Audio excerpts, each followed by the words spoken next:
Sean bienvenidos, bienvenidas a esta nueva lectura de prensa aquí en el Norte de Noticias de La Serena y Coquimbo.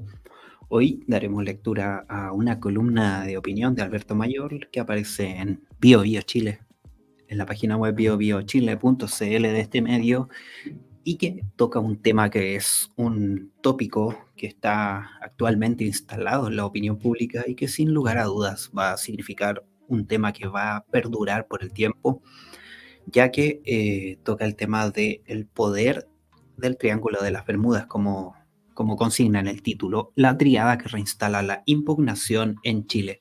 Bueno, y ahí vemos dos de estos protagonistas de esta columna de opinión.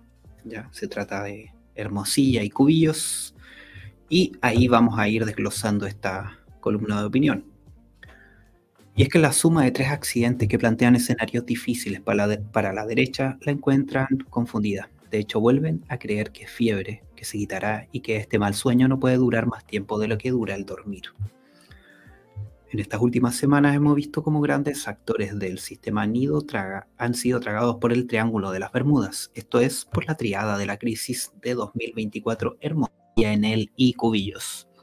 La forma específica en que se ha manifestado este proceso es el cambio violento de narrativas políticas. A continuación se explica el proceso.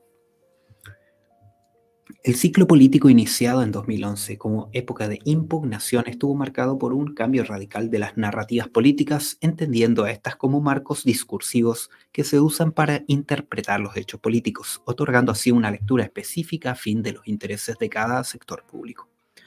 Si las narrativas políticas entre 2005 estuvieron centradas en la consolidación democrática y un paso más horizontal del orden político, por un lado a lo que se sumaba el crecimiento y reducción de la pobreza, empezando a aparecer elementos de exigencia, protección social y necesidad de movilidad social, movimiento pingüino. Lo cierto es que de 2011 las narrativas tuvieron diferentes significados, distintos tonos y diferente intensidad. Impugnación de 2011, cuando lo sólido de la transición se desvaneció. Bueno, aquí vamos a contextualizar que en 2011 las élites fueron impugnadas, el modelo Estado y el modelo económico entraron en revisión y de pronto todo lo sólido de la transición se desvaneció. Las nuevas narrativas donde el lucro, la gratuidad fueron estrellas más brillantes aparecieron en el escenario, generando una capacidad contrahegemónica que la transición no había conocido ni vislumbrado. Ya aquí vemos los primeros atisbos de esta impugnación, como señala ahí en el encabezado. Y toda crítica que fuera tenue antes de 2011 se convirtió en un ataque lacerante, y allí donde los cortafuegos operaban con eficiencia comenzaron los fallos y el fuego creció. Con idas y venidas el proceso avanzó con grandes movilizaciones: 2011, 2012, 2015, 2016, 2018 y 2019. En esta última fecha el fuego ya era todo. Y las narrativas impugnadas conocieron su propia plétora, llegando incluso a terrenos imposibles como fue la aprobación del 80% de la población en favor de una nueva constitución política.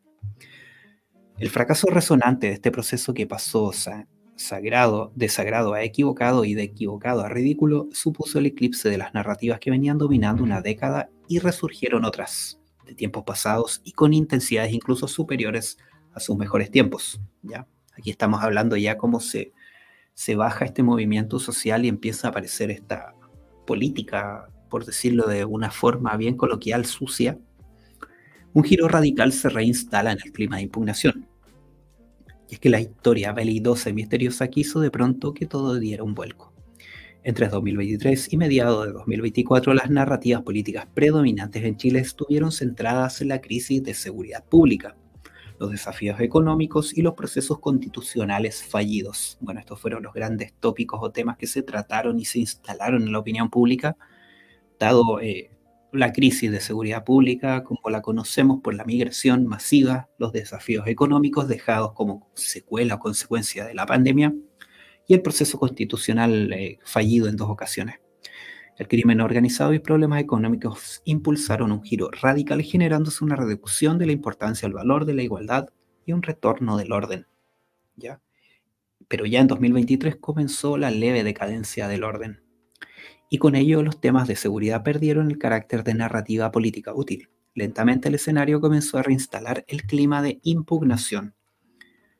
Es cierto que a todo gobierno le golpea la impugnación, pero en el caso del presidente Boric, ello no es tan cierto porque se trata de una nueva élite, más reciente, cuya debilidad gubernativa le ofrece una oportunidad inesperada. Operando con un discurso opositor mientras se gobierna, se instala la idea de poderes tan altos como miserables son los que dominan. Aunque no se puede decir que el gobierno ha estado fino en aprovechar este proceso, aunque sus aciertos son escasos y su capacidad política y negociadora es limitada, no es menos cierto que el escenario es altamente conveniente. Y el factor suerte no es menor, pues ha hecho agosto y los meses siguientes serían básicamente meses de horror por el aumento de la tarifa eléctrica. Esas eran al menos las proyecciones políticas. Pero ya lo decía Maquiavelo, la fortuna arbitra la mitad de nuestras acciones y agregaba, la fortuna muestra su poder allí donde no hay fuerza organizada para resistirla. No es necesario ser muy avesado para comprender que estos últimos meses han puesto a la derecha ante su tormenta perfecta. Y ello ha beneficiado al gobierno. De hecho, el gobierno, con solo el acierto de Venezuela, no ha tenido en sus acciones virtudes suficientes para consolidar su posición.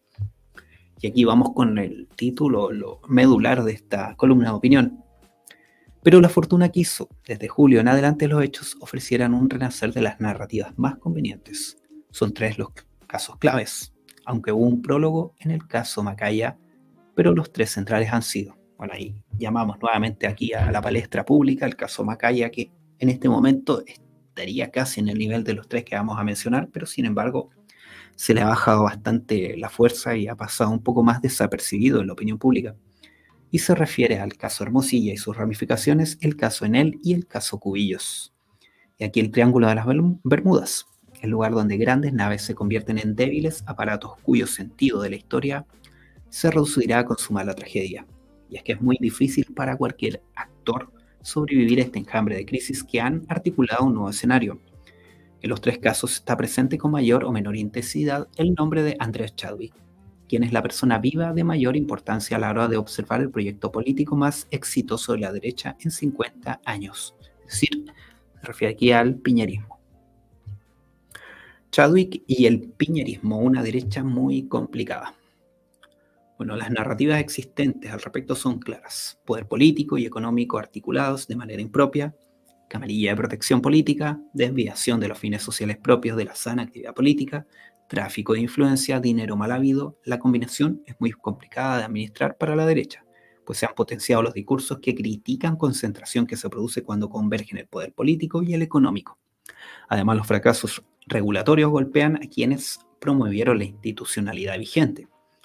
Los casos, por lo demás, además de graves en su contenido, tienen un rasgo extra, su carácter ofensivo. Y es que claro, o sea, todas las personas que nos vamos enterando de cada detalle día a día de estas noticias, nos sentimos pasados a llevar, sobre todo considerando que están nuestros impuestos de por medio, o sea, ¿de qué estamos hablando? El caso Hermosilla muestra una gran facilidad para penetrar las instituciones y operar con cifras enormes de dinero para resolver ilegalmente los problemas de los poderosos, y ahí el libre mercadismo viviendo del Estado. Por otro lado, el caso Enel fue considerado insultante porque Enel no respondió a tiempo y fue insensible. Finalmente, el caso Cubillos convoca la problemática clave del ciclo impugnatorio, la saturación, la rabia y el horror que sienten los ciudadanos ante la desproporción de los premios de unos y de los otros.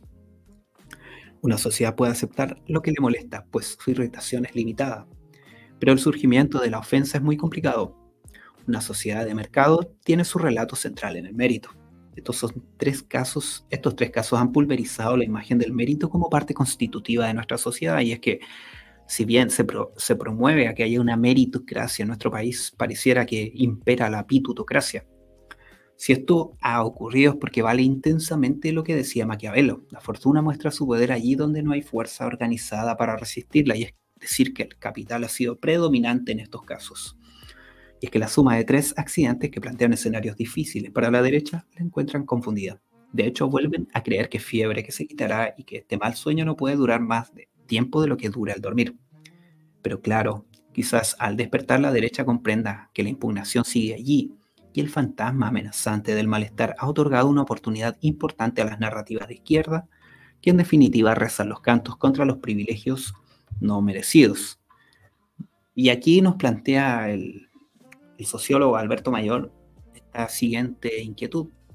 ¿Modificarán estos hitos el escenario electoral? Es la pregunta que dejamos pendiente. ¿Irán a modificar estos hitos del escenario electoral? Es la pregunta que también nosotros queremos elevarle a ustedes y que nos dejen aquí en la caja de comentarios qué les parece esta columna de opinión que viene a exponer estos casos que se han convertido en los casos del año y yo creo que, esto es opinión personal, creo que estos casos van a seguir permear hasta el próximo año. Vamos a seguir teniendo noticias de ellos. También invito a que den me gusta a este video y compartan. Además de suscribirse a nuestro canal si aún no lo has hecho. De esa forma recibirán en tiempo real las notificaciones de nuevos videos. Y no dejen de visitar el norte.cl donde van a encontrar todo el material que nosotros ponemos a disposición de ustedes, como notas de prensa, lecturas de prensa y reportajes. Bueno, con ello agradezco su atención y les deseo una muy buena jornada. Muchas gracias.